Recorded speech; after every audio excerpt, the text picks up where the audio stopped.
this review has been a long time coming. This is the Off Grid Knives Tracker X2. This was sent to me by Gabe over at The Last Huntsman. Go check out his channel. He was just kind enough to send this sweet blade to me. And gotta say, as far as I just see it as like a camp knife more than anything else. But it's got really nice, not too harsh of jimping on the back side of it for like doing push cut type cutting. And I like the scales on this. These are micarta.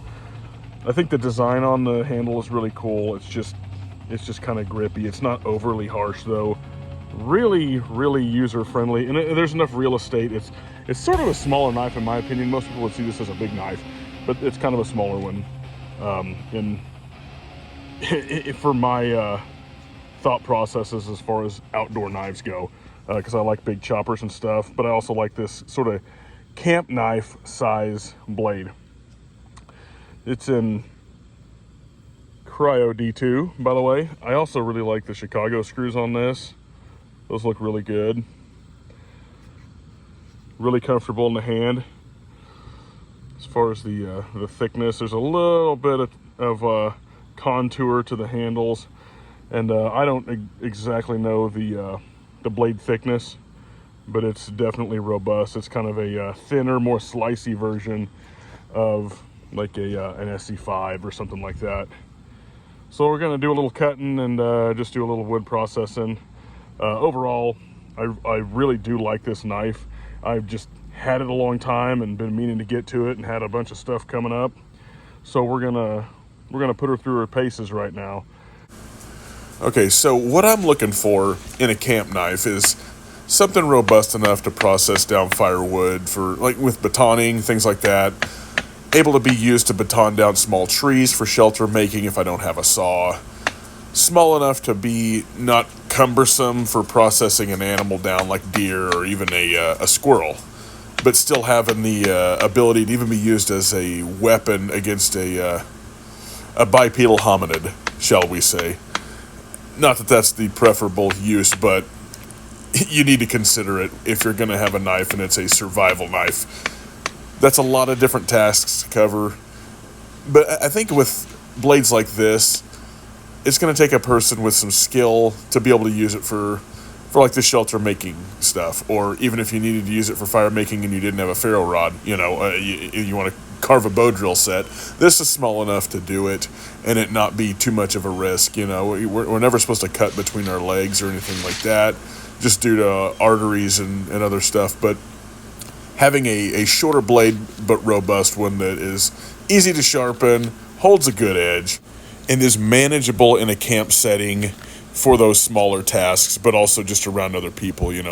Having too much blade length, especially for the inexperienced, can be a problem. I saw a maintenance man get nicked with a Sawzall blade today at work, and it was just user error on the other side of the coin with the guy running it, when the man up top was actually just holding a piece of pipe. And it was just a little nick, but the point is, nobody needs to be getting cut. You can still get infected, things like that. That's not how you survive. So a manageable blade that I think is probably best practices in the woods, and your skill set kind of dictates what's manageable. Large blades are always fun. Large choppers, I love them. And I even do bushcraft tasks with them and stuff like that. I would even attempt to clean a deer with one. But it does take a guy self-aware of his skill set and aware of everybody around him to be safe with a large blade. Whereas a camp knife like this, it's not as prone to accidents in a camp setting. So it's usable in the batoning sense, with it being a somewhat shorter blade. You're not going to be plowing through any big logs like that, but this is still enough to bust up kindling with some reasonable size deadfall that you'd find in the woods, or something you cut with a saw and you want to split it open because it's wet out. And it's robust enough to handle getting whacked on the spine and tapped through a chunk of wood. So it's definitely more than able to handle the batoning tasks as far as just being able to hold up. But you're not gonna be busting up any big round chunks The full flat grind on this blade, I think, makes it excellent for feather sticking.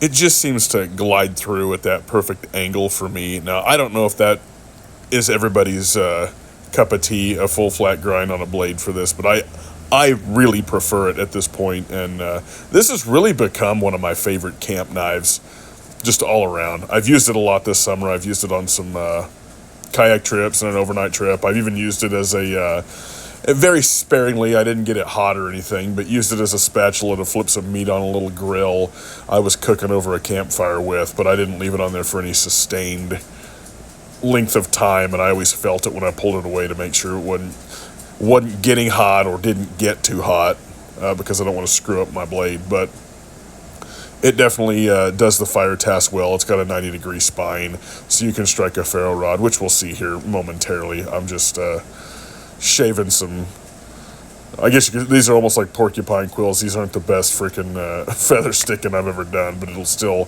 catch as a marginal tender here. And once again, the scales on this, I like the kind of honeycomb style grip on it, in the micarta. I like the lanyard hole.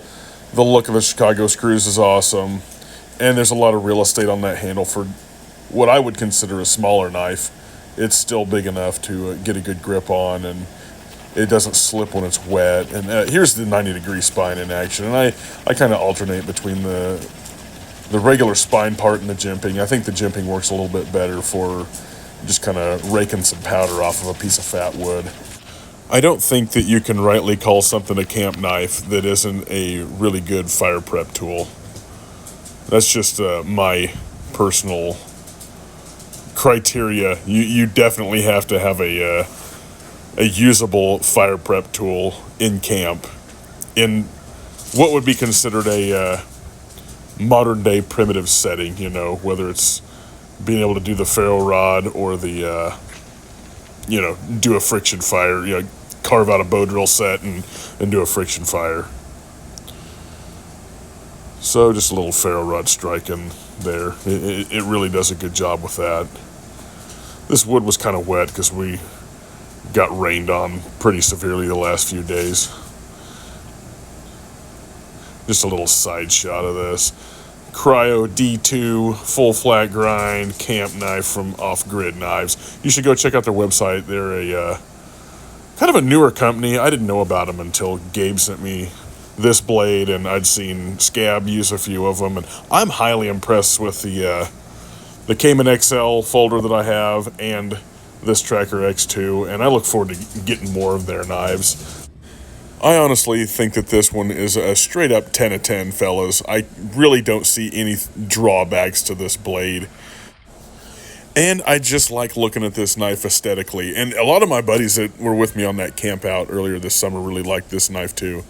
Go check out the website at Off Grid Knives and see if they got anything that tickles your fancy. I think you'll be really impressed with them, and I look forward to checking out more of the bigger, closer to large chopper blades, because that's where my heart lands with these. So we'll catch y'all in the next one, and thanks for watching.